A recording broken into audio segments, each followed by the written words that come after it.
Come genitori abbiamo appreso con stupore questa notizia.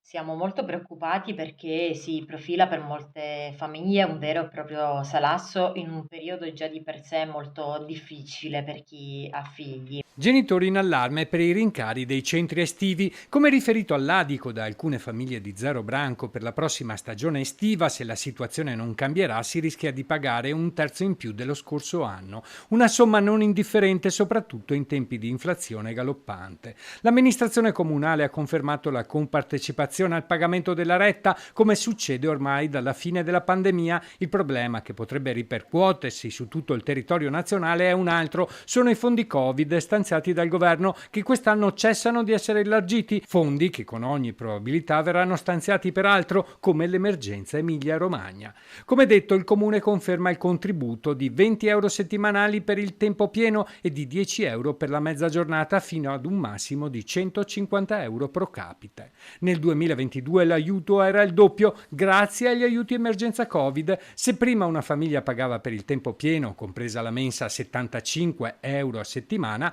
ora rischia di pagarne 100, il 33% in più. Purtroppo ci saranno famiglie che dovranno rinunciare ai centri estivi o comunque dovranno rivedere la loro programmazione.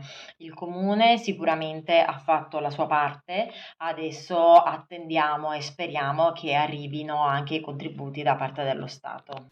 Il sindaco di Zero Branco, Luca Durighetto, tranquillizza. Lo Stato quest'anno ha ridotto il proprio contributo da 28.000 a 14.000 euro e quindi è chiaro che noi, se riusciremo, daremo ancora un po' di fiato, un po' di sostegno alle famiglie, ma questo è il massimo sforzo che noi siamo in grado di fare in questo momento. Ricordo tra l'altro che siamo uno dei pochi comuni che aggiunge una cifra così importante, non per l'organizzazione dei centri estivi comunali, ma per dei contributi che vanno direttamente in tasca alle famiglie, a prescindere dal tipo di centro estivo che loro svolgono.